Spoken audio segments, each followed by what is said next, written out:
Hey guys, welcome to another quarantine cooking. So today, kind of shooting in two parts. So if my outfit looks different tomorrow, that's why you're not watching the wrong video. But today we're making oxtails, the Caribbean way, because I know there's Spanish oxtails and there's Jamaican oxtails, West Indian, not Jamaican. We're not all Jamaican. But today we're making oxtails. So today's first version of the video, I'm just going to show you guys kind of my seasoning process. When it comes to any dish, seasoning is the most important part. A lot of people think a lot of seasoning is the key. A lot of seasoning overpowers food. Too little seasoning, obviously food has no taste. So I'm just going to go through that today, and then we'll resume tomorrow and I'll show you guys the process. Stick with me. So right now we just have a mixture going of some vinegar and some lemon juice, and we're just gonna let this sit there. Give it about 30 minutes, and then we'll come back to it. So now's the fun part. We're going to season.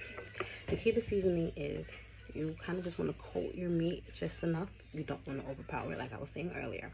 I'm gonna show all the seasonings that we're using as we go along, so you know. So first I'm doing some nutmeg. Oh, as you can see, I don't have no glasses on, so if you see me squinting, that's why. There's a little tip of nutmeg. I'll show you what it looks like.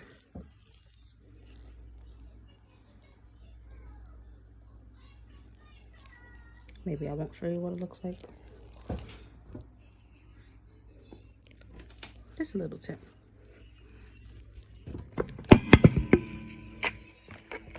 We have the world famous Larry's.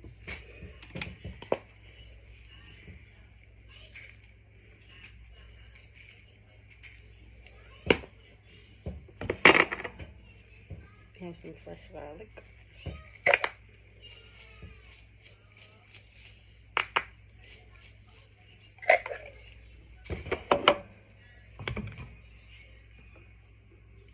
Okay.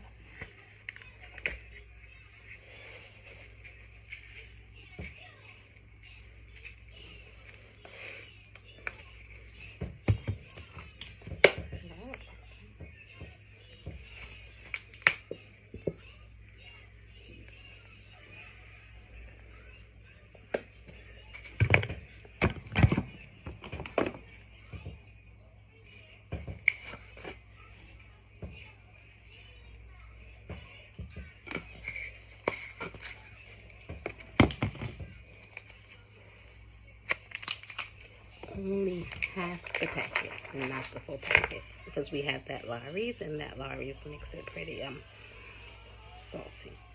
So I use just about half the packet, and I'm gonna put it back. Green seasoning, which is kind of like a combination of all your seasonings, honestly. But it gives it that extra punch of maybe some things that you don't have on hand, like thyme and parsley and stuff, which I don't have in home right now. I usually have them, but I used it last week when I cooked, so. Green seasoning. This is known as browning. Interesting story with browning. So, if you actually looked up recipes for oxtail online, Jamaican oxtails, it'll tell you, some will tell you to use browning, or if you came across a more authentic, for lack of better words, menu recipe, it will tell you to brown the pot before you actually started cooking. Tomorrow, I'm going to show you the way that you brown it, because I learned from my grandma, and of course my grandma wasn't using any seasoning. That's a shortcut. Grandma's don't do shortcuts. So, I'm going to show you how to brown it. But because we're going to brown it tomorrow, we don't want it to be too bitter.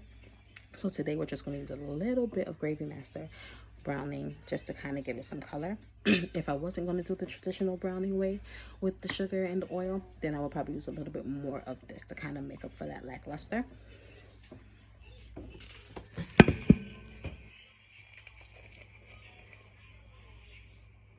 Just a tip, literally, just a tip. And this right here is the key to everything. This is oxtail seasoning, the key, okay? If you forget everything else, don't forget your oxtail seasoning. You also want to use this very sparingly, because it can get really flavorful. So because I have a half a pound bag, I'm just using a little bit more than I normally would use, but just about 3 pinches is about good enough.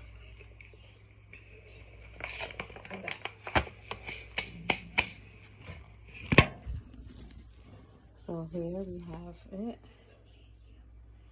and then I'm just gonna mix it up.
We have a nice even coat of seasoning here.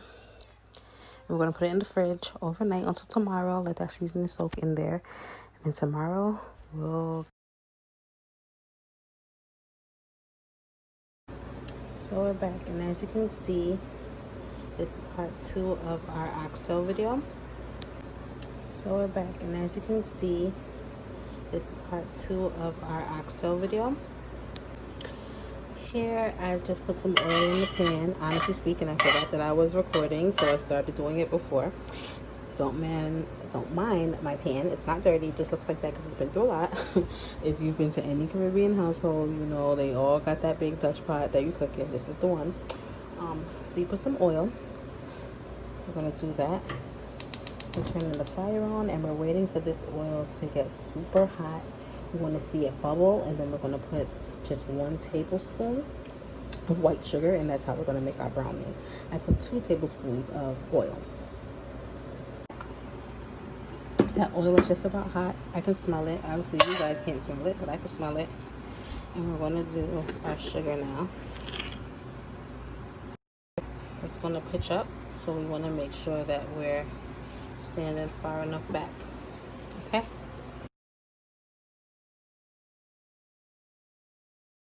So if you notice, it's getting dark. What you don't want to happen is you don't want the whole pan to get black, because then it's too dark. And it's a little hard for me to maneuver doing both at once. But we're going to make it work. So I'm going to run over here. I'm going to get my oxtail. And I'm going to throw my oxtails in there piece by piece. I can't record and do it at the same time, but I'll try to make you guys see it. Now is just mix all of the pieces of the oxtail. It looks little because we're going to add water, and that's how it's going to become gravy, but we're just going to mix all the pieces of the oxtail. This is browning, so we're browning the oxtail.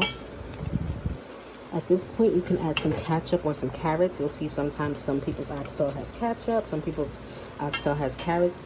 Pretty much the tomatoes and those things are what oxidizes it and makes it less bitter, because burning sugar obviously becomes bitter. So you can put some ketchup, and that's just going to make it not be as bitter. So I'm going to do that as well. Just want to make sure all these pieces get coated first. And then we're going to add 2 cups of water to this. then you're just gonna let it stew. Now, oxtails are pretty hard meat. Most people cook it in a pressure cooker because it takes such a long time. If you cook it on regular stovetop like I'm doing, it can be at least 2-3 hours. So it's going to be a pretty slow process. So I'm obviously not going to record all of that. I'll just probably show you guys mixing in between and then show you the final product. I do use the gravy from the butter beans just because I like to keep that consistent flavor. And you don't have to put butter beans, but it just tastes better with it. I'm going to use about 2 cans. So we're getting there. As you can see, you have to make sure you keep stirring or the